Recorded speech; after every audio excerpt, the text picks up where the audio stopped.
Assalamualaikum warahmatullahi wabarakatuh.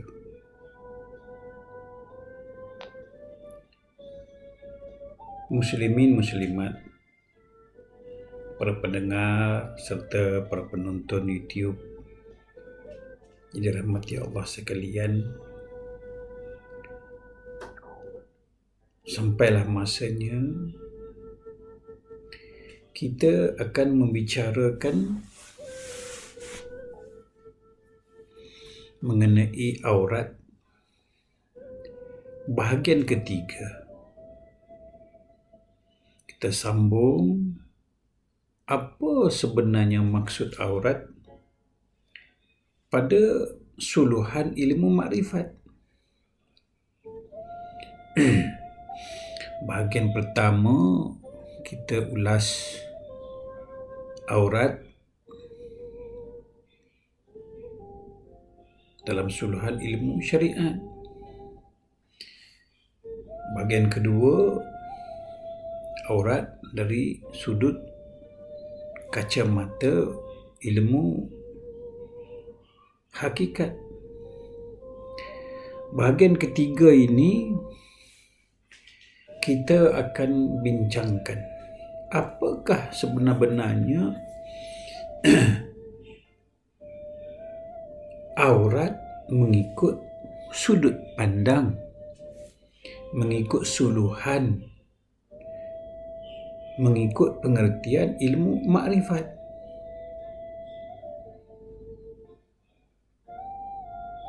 Sebelum itu, mari sama-sama kita bersyukur kepada Allah Subhanahu Wa Taala. Bersyukur kepada Allah Subhanahu Wa Taala daripada hati kita yang dalam. Bersyukur sangat-sangat. Berterima kasih kepada Allah. Yang keduanya, selawat dan salam ke atas junjungan besar kita Muhammad Rasulullah. Yang ketiganya, jangan sekali-kali kita lupa kepada kedua ibu bapa kita serta guru-guru kita terdahulu. Tanpa mereka, siapalah kita pada hari ini.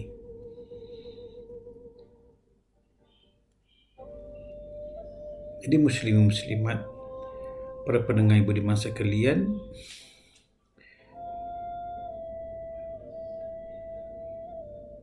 marilah kita sama-sama bantu-membantu. Saya, Ayanda Haji Syahari, sangat berharap supaya tuan-tuan muslim-muslimat ananda yang dikasihi sekalian, tolonglah subscribekan, tekan loceng merah itu, kerana ayanda, kerana saya sangat-sangat ingin berjuang dalam bidang ilmu makrifat ini supaya dia boleh tersebar, boleh didengari, boleh dikaji, boleh dinilai oleh semua peringkat golongan. Ingin menjadi YouTuber supaya ilmu ini tidak tenggelam, tidak terkubur sebagaimana terkuburnya jasad guru-guru kita terdahulu. Jangan lupa, inilah ibadah kita, sedekah kita, perjuangan kita. Tuan-tuan, anak-anak di rumah, berdoalah dan duduk diam-diam. Biar saya yang ke tengah, biar saya yang ke depan. Sokongan anda daripada belakang hanya dengan menekan loceng merah, subscribe. Muslim-muslimat, para pendengar budiman sekalian, pada bab aurat bahagian ketiga, mari kita sentuh apakah sebenarnya maksud aurat. Kalau syariat, ilmu fiqh, ilmu kulit, ilmu zahir, sebut saja aurat, ingat pada rambut. Sebut saja aurat, tutup kepala. Sebut saja aurat, pakai tudung. Dia letak pada tubuh, pada anggota, pada jasad, pada rambut, pada tubuh badan. Itu peringkat syariatin, peringkat syariat. Benar pada tahap syariat. Masuk bab ketiga, aurat pada pengertian hakikat. Aurat bahasa Arab, bahasa Melayu kata sempadan. Apa sempadan? Sempadan Allah dengan sempadan kita. Allah bersifat hidup, kita bersifat mati. Allah bersifat kaya, kita bersifat miskin. Kita ada teritori masing-masing, kita ada sempadan masing-masing. Ini dikatakan aurat. Jadi muslim-muslimat, para penonton yang budiman sekalian, sampailah masanya kita membicarakan tentang tahap pengertian aurat pada suluhan ilmu makrifat. Syariat, kulitnya. Hakikat, isinya, makan isinya. Syariat kita lihat kulitnya, indah, cantik, lawa, comel, molek. Kulitnya, itu syariat. Kita naik ke tangga hakikat, kita makan. Umpamanya makan durian, buah durian, kulit durian, kita makan durian. Makan durian ini pada tahap ilmu hakikat, ilmu isi. Kulit, dia mengatakan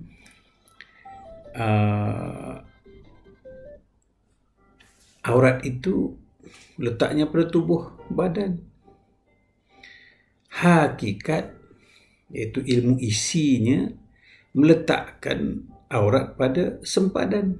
Manakala ilmu makrifat, iaitu di peringkat rasa. Di peringkat rasa. Syariat kulit, hakikat makan isinya, isi durian. Makrifat rasanya durian. Rasa durian. Buah durian, makan isi durian, rasa isi durian. Jadi mana yang dikatakan aurat pada pengertian makrifat? Muslimin muslimat, para pendengar ibu budiman sekalian,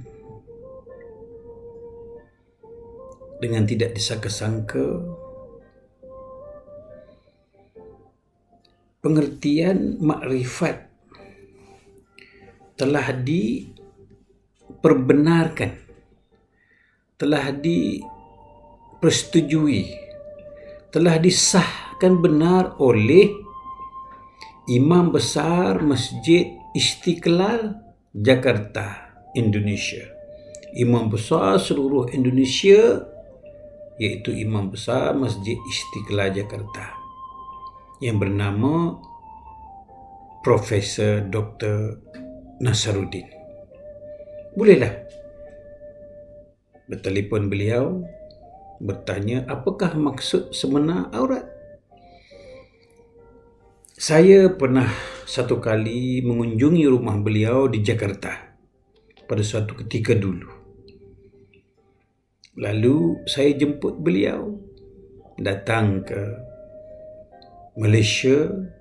Lalu diizinkan Allah, beliau datang menginap di chalet ayahanda, chalet Ulu Sungai Raub Pahang selama 2-3 hari.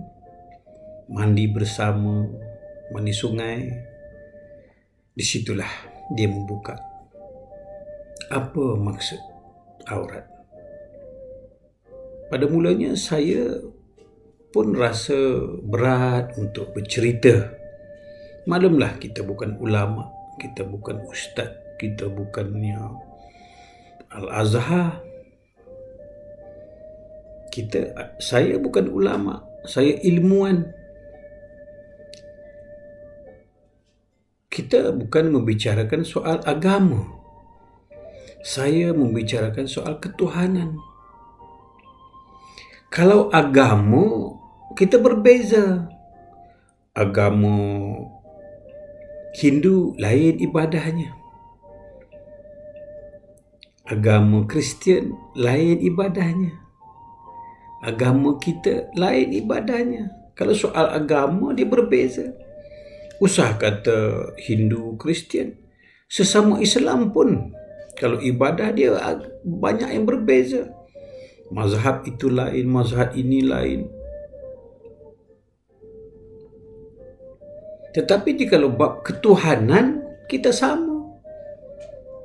Kristian pun bertuhankan kepada Tuhan yang satu, supreme power, Tuhan yang paling kuat, paling gagah, paling besar.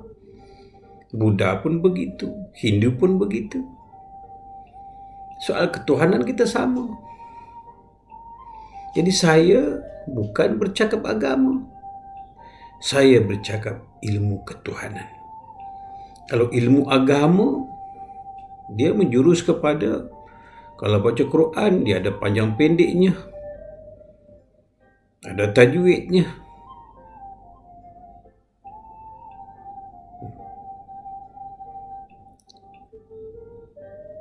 Kalau sembahyang, ada tertibnya.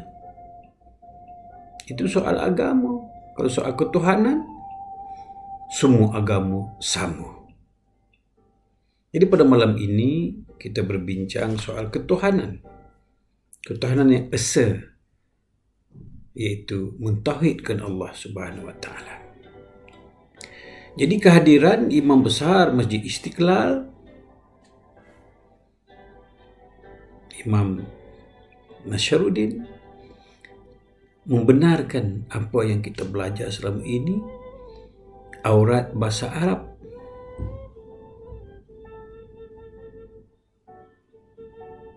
Ilmu makrifat, mentafsirkan dari sudut pandang pengertian bahasa Arab yang sebenar. Bahasa Arab yang sebenar, aurat artinya buka. Aurat artinya buka. Kalau syariat, aurat artinya tutup. Itu syariat, aurat je tutup, aurat je tutup. Hakikat, aurat je sempadan, aurat je sempadan.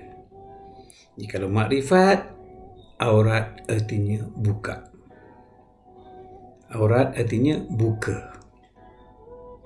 Buka apa? Buka di sini bukan suruh buka tudung. Bukan daripada bertudung suruh buka tudung. Bukan daripada tutup kepala suruh tutup kepala. Bukan suruh buka itu. Pakailah tudung, pakailah purdah. Kita bukan suruh buka tudung kepala, bukan suruh buka purdah. Apa arti buka? Muslimin muslimat, para pendengar beriman sekalian,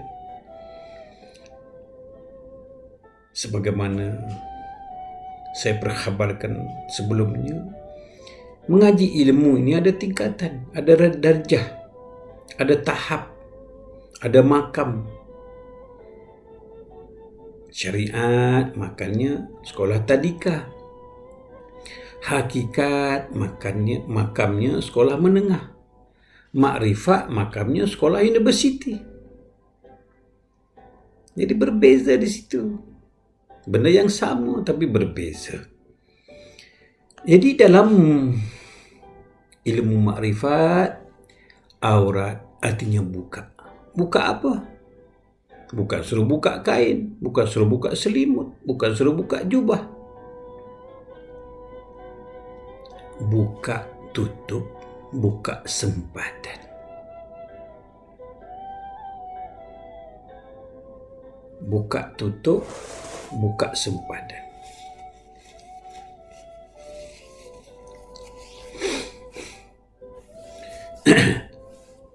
Macam mana buka tutup, buka sempadan? Muslim-muslimat, para pendengar yang budiman sekalian, jikalau ilmu hakikat ini sempadan Allah, ini sempadan kita makhluk. Ada dua sempadan. Ini tanah engkau, ini tanah aku. Kita berbeza sempadan. Kita ada dua bahagian. Ini kawasan rumah engkau, ini kawasan rumah aku. Ini pada tahap hakikat. Sempadan, menjarakkan, memisahkan. Tetapi jikalau aurat dari segi ilmu makrifat, artinya buka. Buka ini bukan berpisah, bukan berjauhan. Buka ini artinya bercantum. Tidak ada lagi sempadan. Tidak ada lagi tanah engkau, tak ada lagi tanah aku. Tak ada lagi hak milik engkau, tak ada lagi hak milik aku. Ini dikatakan buka. Bukan buka pisahkan pada fahaman syariat dan torikat. Sempadan ini dia ada dua kawasan. Tetapi dalam ilmu makrifat, suluhan makrifat, aurat ini buka. Buka bukan berpisah. Buka sempadan supaya jadi satu. Antara kita dengan Allah tidak ada sempadan. Tidak ada jarak. Tidak ada pemisah. Tidak ada tembok dan tidak ada dinding pun.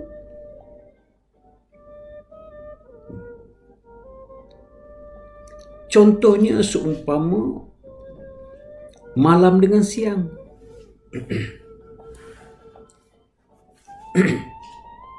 Seumpama malam dengan siang.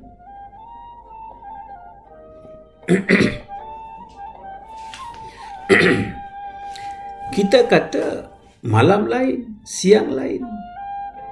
Ini pada tahap torikat, memisahkan antara malam dengan siang.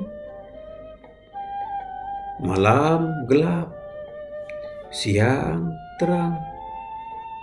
Dia pisahkan, dia menjadikan satu sempadan.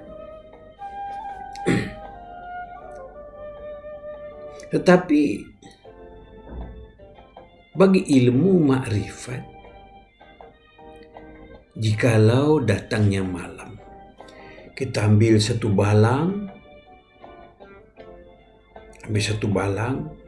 tin kosong kah, kita tutup waktu malam itu dalam tin, tutup. Ini tin kosong, tong kosong, dalam itu ada kosong. Datang masa malam, kita tutup. Kita tutup malam itu. Lalu kita simpan. Sampai keesokan harinya waktu siang, terang benderang. Jadi kita ambil cahaya malam yang kita tutup semalam itu, kita buka. Mana ada malam? Mana ada gelap? Begitu juga waktu siang kita rakam. Kita ambil cahaya siang itu masuk ke dalam tong ni. Masuk dalam tong ni. Apabila malam, kita buka. Kemana perginya siang bila datangnya malam? Kemana perginya malam bila datangnya siang? Jikalau siang dan malam itu berbeza, mesti ada sempadan. Kemana perginya siang kalau datangnya malam? Kemana perginya malam bila datangnya siang? Artinya di sini tidak ada sempadan antara siang dan malam. Kita je yang buat sempadan. Orang torikat saja buat sempadan. Kalau kita kata siang terang, malam gelap, itu bagi orang yang ada mata. bagi orang yang buka mata, bagi orang yang tutup mata, bagi orang yang buta. Mana siang, mana malam. Tak ada siang, tak ada malam. Sama saja. Ini dikatakan tahap makrifat. Dia buka sempadan. Memang tidak ada sempadan pun malam dengan siang. Memang tak ada sempadan pun kita dengan Allah. Ada tak pernah kita belajar Allah itu ada hijab? Tak ada. Itu dikatakan fa'aina ma tuwallu fasamma wajhullah. Fa'aina ma tuwallu fasamma wajhullah. Mana kau hadap ke mukamu, di situ wajah Allah. Wa huwa ma'akum aina ma kuntum. Di mana saja kamu berada, di situlah adanya Allah. Tak ada berpisahnya kita dengan Allah. Kenapa nak ada aurat? Kenapa nak ada sempadan? Ini dikatakan bila sampai tahap makrifat, sempadan yang kita pisahkan itu tak ada sempadan. Buka. Tidak ada tanah engkau, tak ada tanah aku. Tak ada hak engkau, tak ada hak aku. Tidak ada engkau dan tidak ada aku. Ini yang dikatakan ilmu makrifat menyuluh perkara aurat. Berbeza, tuan-tuan muslim-muslimat, para pendengar yang beriman sekalian, berbeza. Tak sama syariat kulitnya, hakikat isinya, makrifat rasanya. Torikat makan isi, makrifat rasa isi durian. Berbeza. Jadi ilmu makrifat mentafsir, menyuluh bahawasanya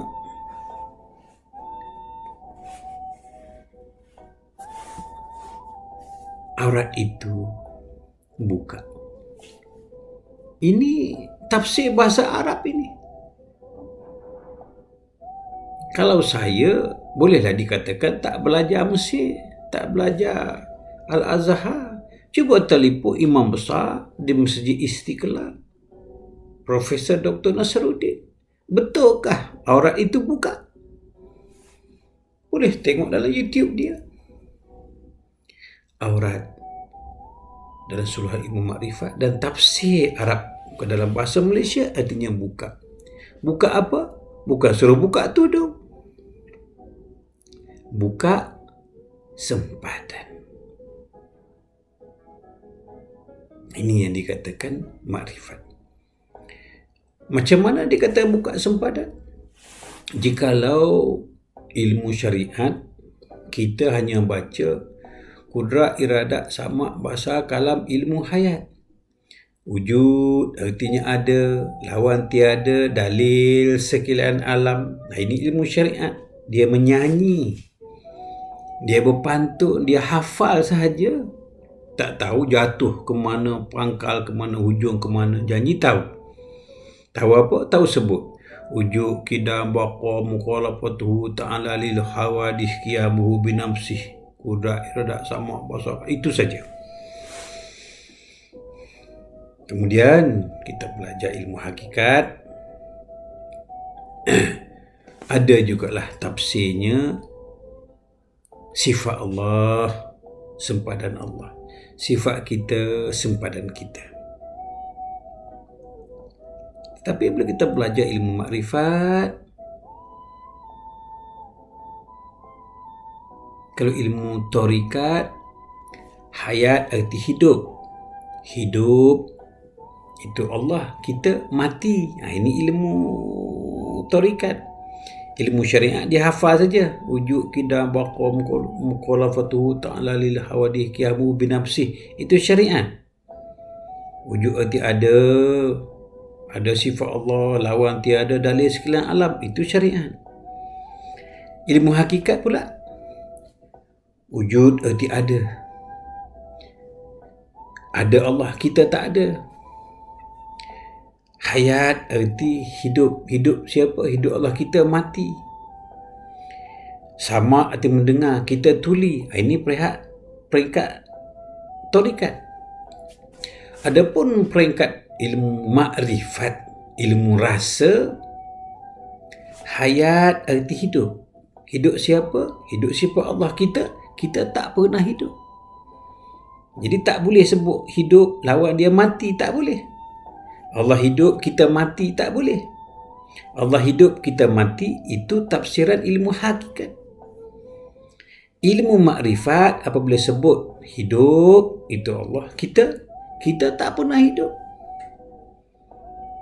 Jikalau kita tak pernah hidup, bagaimana boleh mati? Benda mati ini benda yang pernah hidup. Bagi kita tak pernah hidup, macam mana mau mati? Jikalau kita kata Allah hidup, kita hidup, syirik kita. Menduakan sifat Allah, menyamakan sifat Allah dengan sifat kita.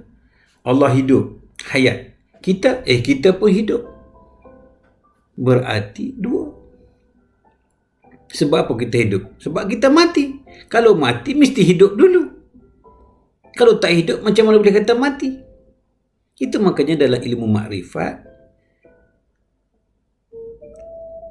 cara mentafsir itu berbeza. Kalau hidup itu Allah, kita tak pernah hidup. Ini tafsiran makrifat. Tafsiran hakikat hidup, kita mati. Ini hakikat. Kalau kita mati, artinya kita pernah hidup. Kalau kita pernah hidup, Allah pula hidup. Dua sifat Allah, menyamakan dua sifat Allah, syirik kita. Jadi ilmu makrifat fikir sampai ke tahap itu. Bila sebut Allah hidup, kita tak pernah hidup. Kalau tak pernah hidup, macam mana boleh mati? Ini dikatakan tak ada sempadan di situ. Kalau hidup Allah, kita mati, ada dua sempadan, ada dua wujud. Wujud Allah, wujud kita. Allah hidup, kita mati. Ini mana ada sempadan. Tetapi jika ilmu makrifat, Allah hidup, kita tak pernah hidup. Mana ada sempadan. Allah wujud, kita tak wujud. Bila tak wujud, mana ada dua sempadan, mana ada perpisahan, mana ada aurat. Mana ada aurat. Dah kita tak ada. Jadi bila kita tak ada, ini pun Allah, ini pun Allah. Tak ada sempadan. Kiri pun Allah, kanan pun Allah, atas pun Allah, bawah pun Allah, tepi pun Allah, tengah pun Allah. Ini yang dikatakan tidak ada sempadan. Kiri, kanan, atas, bawah, depan, belakang, dalam, luar, jauh, dekat, tinggi, rendah. Tidak ada yang lain. Ini tafsiran makrifat. Ini tafsiran berpingkat rasa. Sama mendengar. Allah mendengar. Kita tak dengar. Bukan tuli. Allah mendengar, kita tuli. Itu tarikat. Kalau ilmu makrifat, Allah dengar, kita tak dengar. Allah ada, kita tak ada.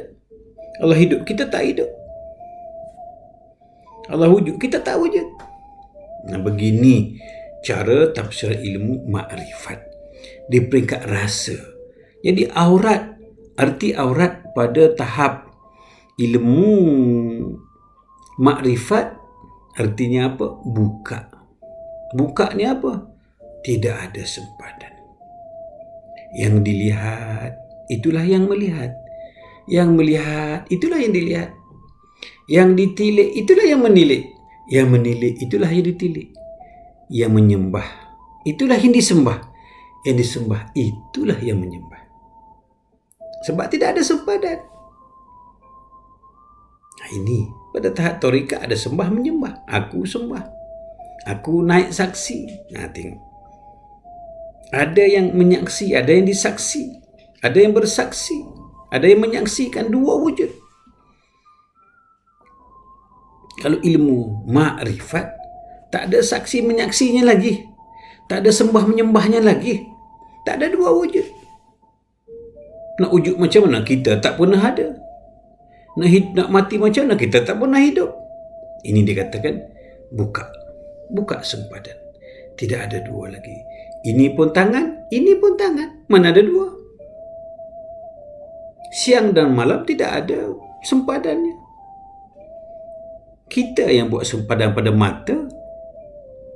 Sebetulnya tidak ada siang dan malam. Melainkan Ahad, Ahad, Ahad, Ahad. Inilah dikatakan tahap makrifat. Bukalah ananda. Buka. Jangan tutup. Jangan ada sempadan. Jangan ada dinding. Jangan ada hijab kita dengan Allah. Ini mengaji ilmu makrifat.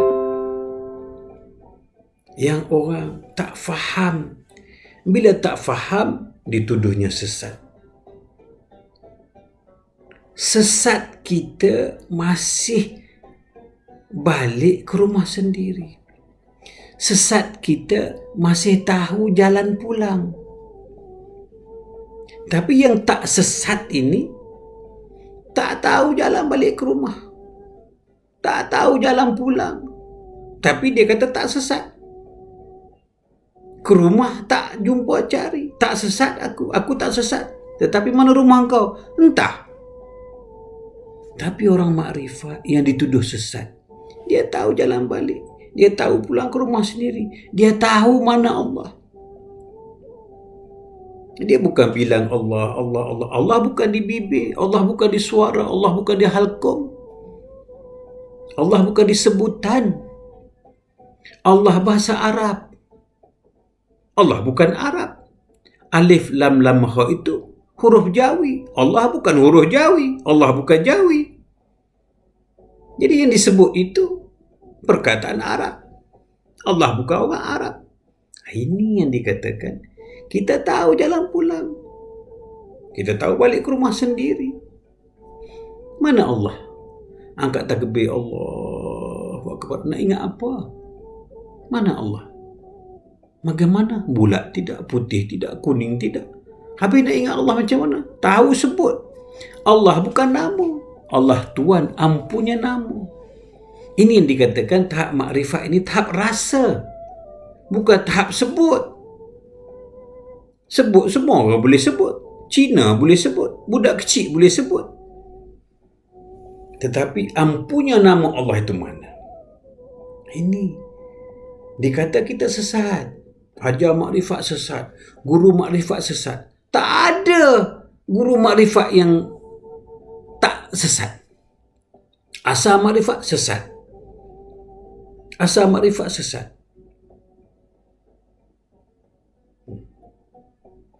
Ilmu syariat ini benar. Benar pada tahap peta. Dia baca atas peta je. Oh, Kuala Lumpur ke Kelantan 400-500 km jarak perjalanan. Perjalanan itu 7 jam, 8 jam. Dia baca peta. Tapi kita ini melalui. Saya Kelantan Kuala Lumpur ini tutup mata pun boleh balik. Tahu mana lopak, mana lubang, mana jalan sempit, mana selekoh. Sebab kita lalui. Orang-orang yang mengaji fiqh, mengaji syariat, mengaji bunyi, mengaji peta, dia baca peta saja. Itu haram, ini salah, ini sesat. Dia tak pernah lalui pun ilmu makrifat. Tengok dalam perkara aurat. Syariat, aurat, rambut, buah dada, punggung, anggota, letak pada jasad. Benar, tidak ada salahnya. Itu pada syariat. Jadi muslim-muslimat, masa sudah menjangkaui 34 minit, telah lebih daripada setengah jam. Kita terpaksa berhenti di sini. Cuma sebelum saya meninggalkan bahagian ketiga ini, muslim-muslimat, para pendengar yang budiman sekalian lagi dirahmati Allah, nak cerita macam tak terlafaz, sebetulnya ada lagi atas pada makrifat. Kalau sekadar belajar makrifat, belum putus makrifat. Kalau masih duduk pada tahap makrifat, belum putus makrifat. Orang putus makrifat ini sudah melewati makrifat. Sudah tak ada makrifat-makrifatnya lagi. Jadi apakah maksud aurat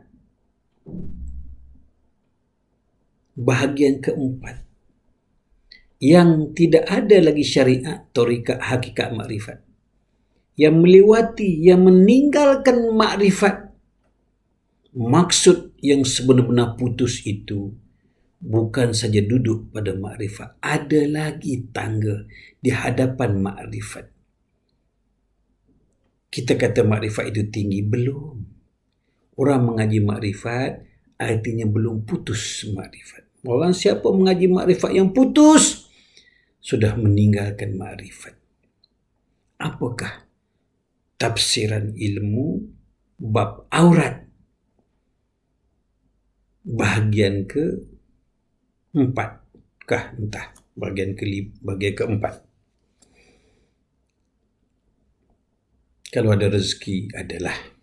Kalau tak ada, carilah guru-guru makrifat. Apakah sebenarnya aurat pada pandangan ilmu yang bukan lagi ilmu makrifat? Itu saja sebelum kita meninggalkan ceramah ini, marilah kita sama-sama menolong akan ayanda ini. Subscribe lah, tekanlah loceng merah supaya kita mendapat jumlah ke 1000. Barulah YouTube menganggap kita sebagai YouTuber. Tunggulah bahagian keempat jikalau ada rezeki, insya-Allah. Itu saja. Wabillahi taufiq wa hidayah. Wassalamualaikum warahmatullahi wabarakatuh.